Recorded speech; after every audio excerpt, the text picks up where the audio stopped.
What's up, the squad? Back with another video. I seen the titles going down. Make sure you hit the like button, hit that subscribe button for me, please. Y'all see it right here. Ilhan Omar net worth. I'm sure many of y'all know. 2019, 45K.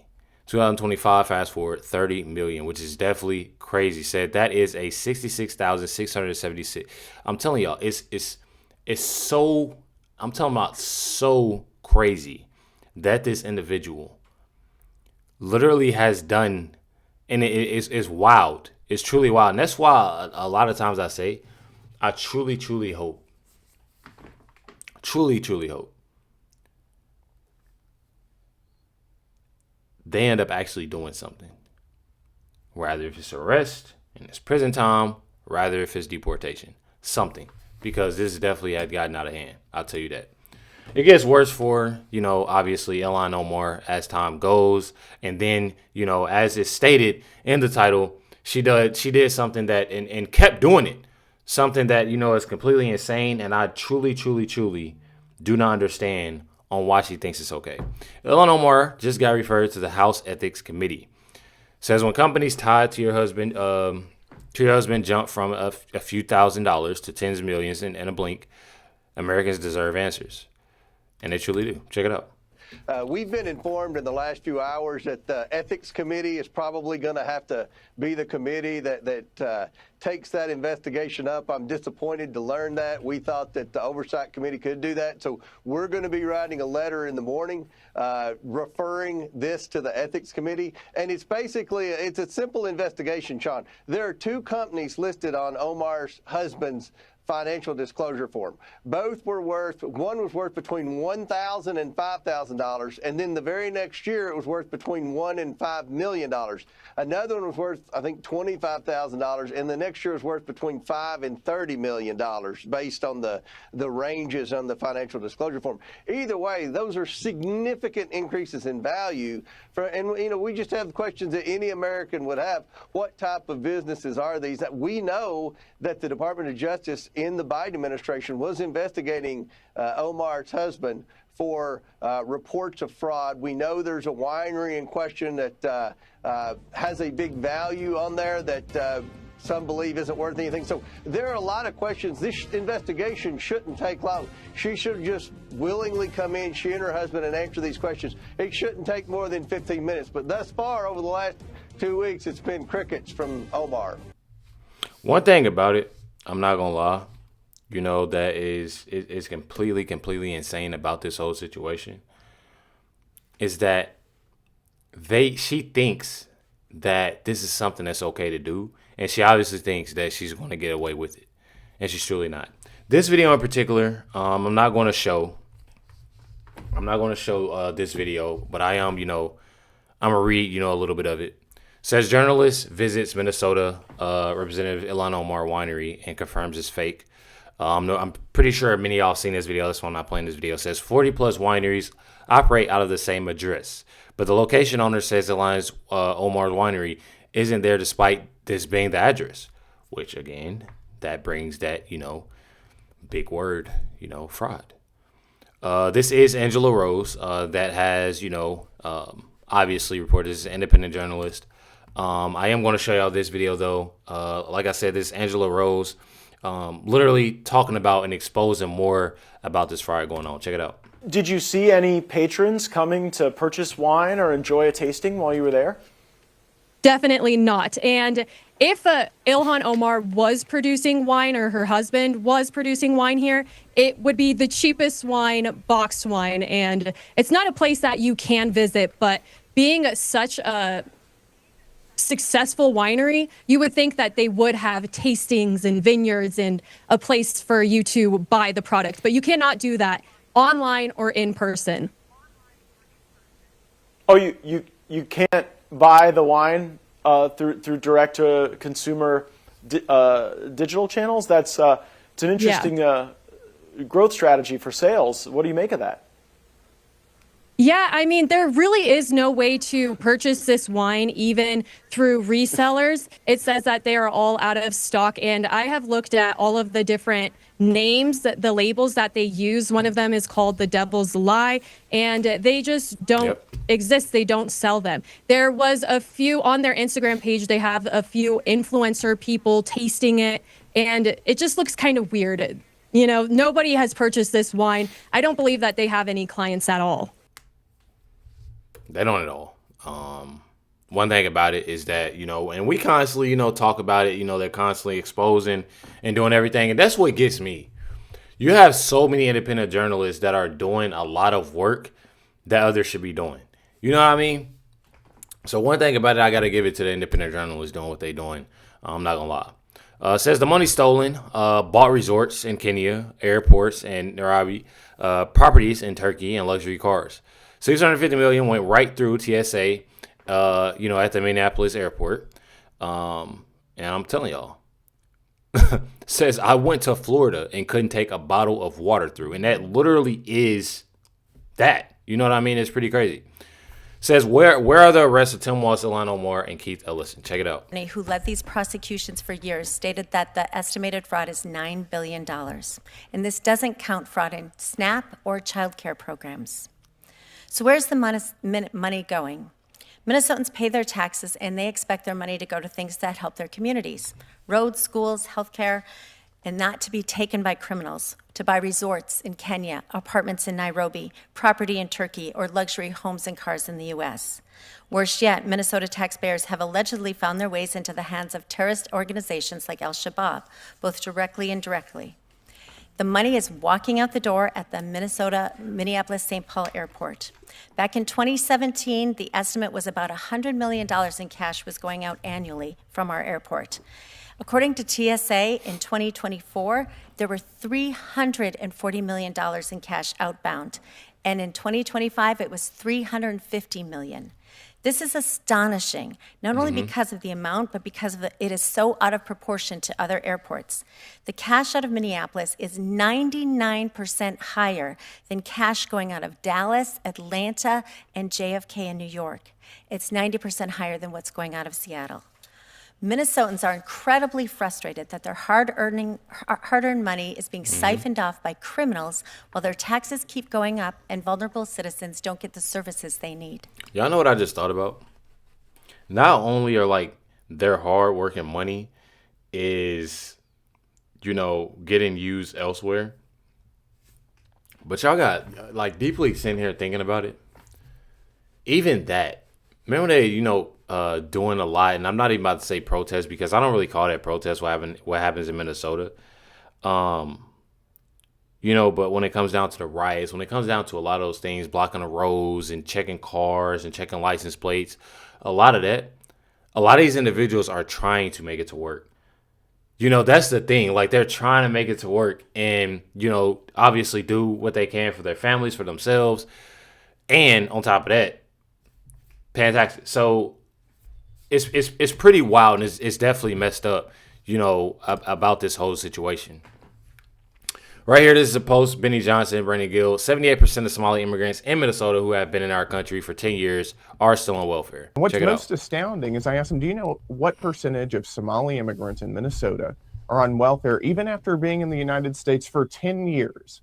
So you could say, okay, they came into the United States, they needed to get on their feet. I don't buy that argument, to be clear, but maybe somebody could say that. Well, 78% of Somali immigrants, again, even after being in the U.S. for 10 years, are on welfare. I mean, that is astounding. In other words, they're not living the American dream. They're not self-sufficient. They're here because you can get free stuff. Exactly. And that's a problem for the American people because we're the ones. And then on top of getting the free stuff, they get $7,000 and they start these businesses, or they'll go buy some fake goods or this, that, and the other, and they'll flip money. And then they flip money and flip money and flip money. And I didn't heard so far. I didn't heard of individuals starting a business inside of a mall or a little shopping center that they have, and they get food stamps, $100 of food stamps. So when they get those food stamps, they buy food for the store, meaning they sell that. So it's a lot. I'm telling y'all, the things are messed up that they're who are doing. paying for this. I mentioned some principles of immigration, and one of them that the United States has in the past adhered to is called what's called a public burden doctrine. So in other words, we say that you cannot immigrate into the United States if you cannot become self-sufficient, if you're not self-sufficient. So you can't come in here and just hop on welfare. And that's something that the vast majority of Americans agree with. You know, we've got our own problems here. The American people have their own economic issues that they need to deal with. We don't need to be subsidizing mass migration of people here who are on welfare, that we pay for their food and their housing and all kinds of other benefits. Definitely, because that's truly what it is. That's the sad thing about it. That's truly what it is. You know, and what's wild about it is that a lot of individuals that even have served for the United States have real bad trouble with getting, you know, a lot of assistance when it comes to housing or food, you know, anything, you know, and it's pretty wild. This is some of the stuff that they're doing. I know this is a long video, so I definitely apologize, but this is some of the things that they're doing. There's a Somali man named Muhammad Jama, ran an NGO in Minnesota taking Medicaid payments. Says he was billing Medicaid $12,000 per month, over $12,000 per month, per person. For that, you know, was never given. He even stopped paying rent for patients, and they're being evicted onto the streets, which is very, very crazy. Check it out right here. Minnesota's fraud crisis came knocking. We're here for the eviction. Janelle Hansen, she goes by Sky, lived in a Minnetonka apartment What? when sheriff's deputies arrived, I'm scared. armed with an eviction order for Jane or John Doe. I'm not Jane or John Doe. That's what's confusing. Sky lived here as part of a Medicaid program called Integrated Community Supports, or ICS. It's designed to help adults with disabilities live independently in their own apartment with one-to-one daily assistance. She was ordered to pack up what she could carry Grab what you've just packed because we need to exit the apartment now. and get out. No, we need to go. Come on. Okay. We need to go. Let's go. Sorry. Go. Okay, sorry. Set out to the hallway. And like that, I'm not gonna lie, like the way that they doing this, because my dad, he does a lot. My dad's a police officer. He also does evictions and stuff. And I hear him sometimes. He be on the phone, and he's not like this. Don't think all police officers are like this at all.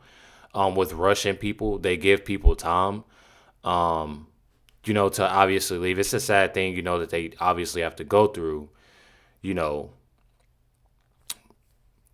But it's that, you know, law's law. It's just sad on the way that they're, you know, making this to be. You can definitely tell just judging by seeing the kitchen area that she doesn't get the assistance that she need.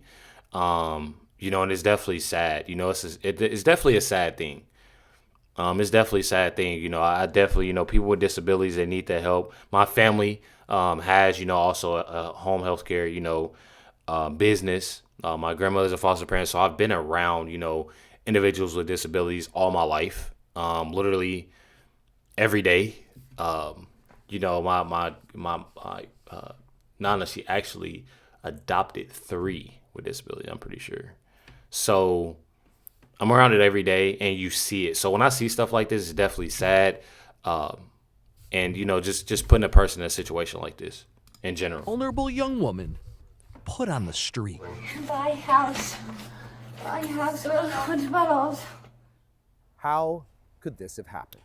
Our investigation finds it's tied to the allegations of Medicaid fraud now rocking Minnesota. We've documented Sky's life of homelessness for the past 8 months, living out of her car, tents, shelters, and cheap hotels. I think I just got kicked out of the hotels for being too autistic. Her former caregivers, American Home Healthcare LLC, are under investigation for fraud. They were billing Sky's Medicaid $421 per day, claiming they always provided 12 hours of service. Most days was like 2 hours, maybe 1 or 2 hours. Under investigation, the company and its owner, Jama Mohammed, stopped paying rent. That's actually sickening. I ain't even gonna lie. As I'm doing this. So Sky got evicted. Just one of the vulnerable people paying the price through no fault of their own for Minnesota's fraud crisis. Thrown onto the street, homeless. They say that your home is in your heart. Bro, I'm not gonna lie, bro. I dang near cried, bro. I ain't even gonna lie. That right there, I don't know, it does something to you. It does something to you. I pray that, you know, something works out for her. Need to find something. Somewhere we can donate or something. Yeah, we need updates. Can we get an update somewhere? Reason for care skies remains homeless after eviction. Medicaid. She said that they say your home is in your heart. I don't know, bro. That's tough. That's tough even thinking about that. Just the simple fact that, you know, just to think, if an individual, and obviously, you know, she, judging by and seeing the way that she was moving, you know, she had her little snacks, you know, a little picnic.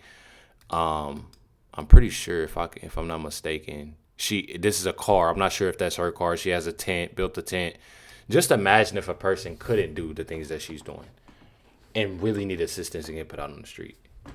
This is the stuff right here that this is stuff that definitely needs to be put to a stop. Definitely insane and definitely sickening. One thing about it, this is something that I pray that they don't just let go when it comes down to Ilhan Omar and her individuals that she associates with.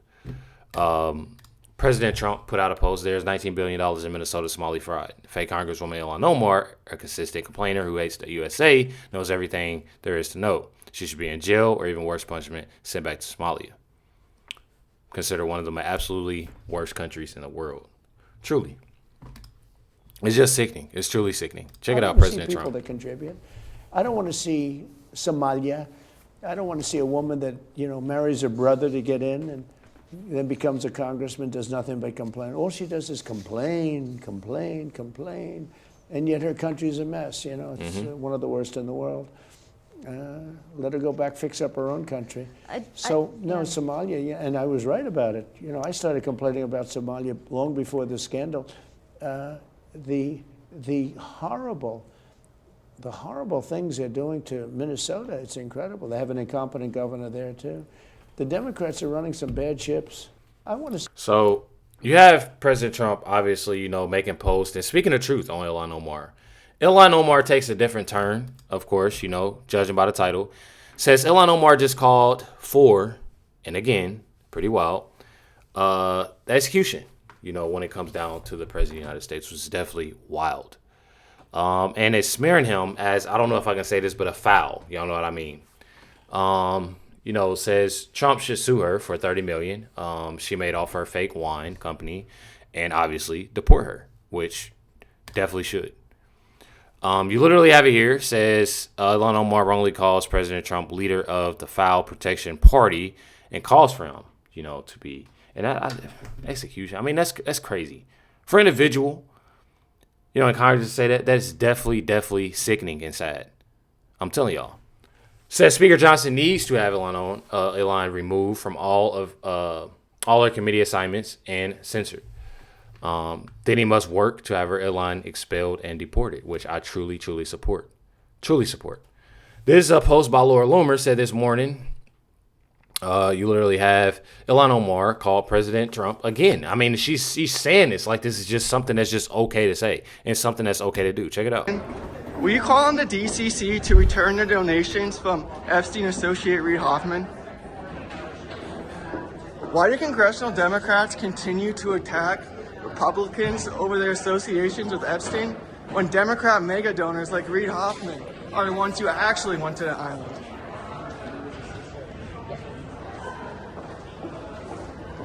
Are you sure you don't want to call on the DCC to return their Epstein donations from Epstein associate Reid Hoffman, Congresswoman? Is he though? How is he protecting pedophiles? Can you explain how? She said, even he is one. I'm telling y'all, this is very sickening. Very sickening. I'm telling y'all.